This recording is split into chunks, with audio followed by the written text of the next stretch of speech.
Hey everybody, this is Jim. I was hoping to get you a video earlier, but unfortunately I've been really busy. Today I had to take Stephanie to get an infusion, which I appreciate your prayers for that. But I did want to send you a note while I had time. I'm outside right now. Trevor has baseball practice, and so I just snuck behind the bleachers here, and I'm trying to record a few notes for you. As you prepare to pack, you've got your packing list from Imagine. Please look at that. And you might even, some of you are very structured and highly organized, some of you are not. You might want to put together a list, especially for important things: money, your passport, your ID. Be sure you have all these things lined out so you're not scrambling at the last minute. Your tickets for your bus, all that kind of stuff, etc. Those of you in Illinois. As you think about packing, someone did ask the question about laundry. There are laundry services at every one of the hotels, at least the one in Jerusalem and Jordan. Those of you taking the extension, I think all of them have laundry service, but I will tell you it can be a little bit pricey because most of them require laundry service. You have a bag you put your laundry in. There might be ones that you can rent yourself or put coins in, but as I seem to remember, they were quite expensive. So just be aware of that. If you need to use laundry service, there will be some, it might be pricey. Be sure once again to check with your cell phone company if you plan to take your cell phone.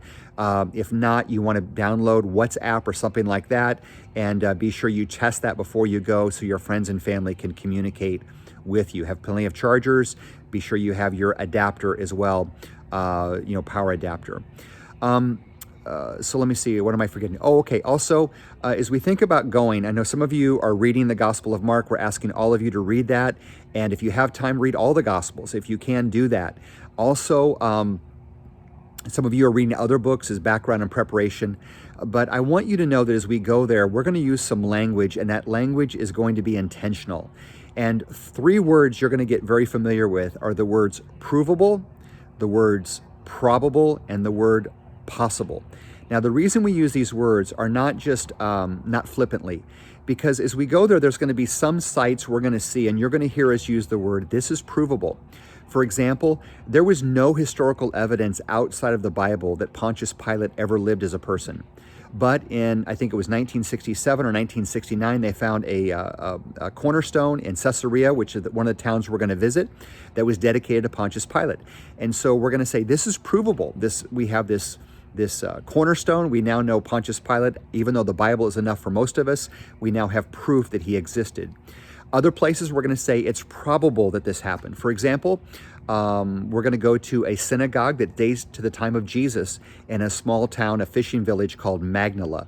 Now, we know that Jesus had a convert of a young lady named Mary of Magdala, and we also know the gospel says that Jesus traveled throughout the villages and synagogues around Galilee preaching the gospel. And so this is a village and a synagogue right near Galilee.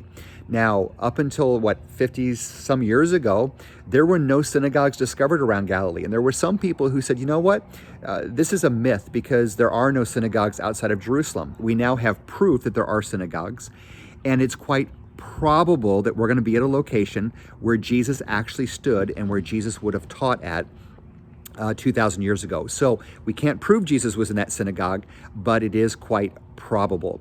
And then other locations we're going to go to, and we're going to say, you know what, it's possible. It's possible that this is a road that Jesus took. It's possible that this is exactly where, David was, etc.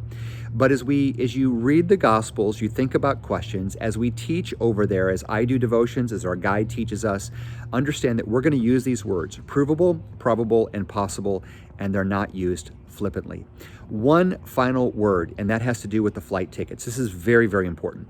So with British Airways, we cannot reserve seats because they are group bookings through the travel agency.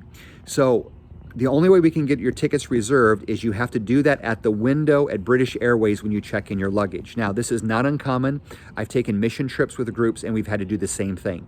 But as soon as you arrive, those of us in Phoenix, when we fly into Chicago, we're going to go straight to the British Airway counter, check in, and we're going to get our seat assignments. Those of you from Illinois, when you drive and get off the bus, you want to go straight to British Airways, try to get your seat assignments.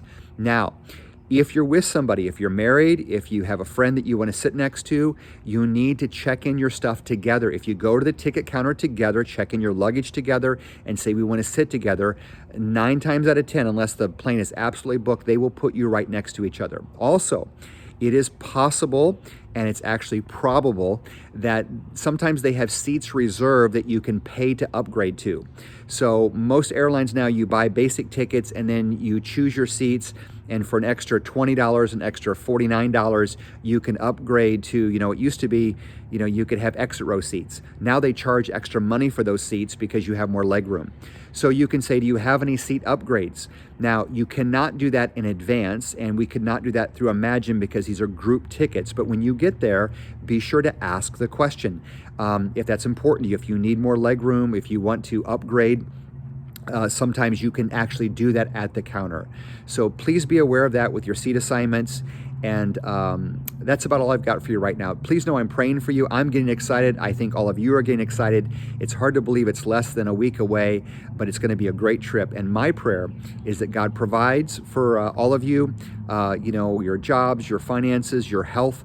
But I'm also praying that this is going to provide spiritual enrichment, spiritual nourishment that is going to not just bless you with a powerful experience, but is going to help you produce a lifetime of enrichment in your walk with Jesus.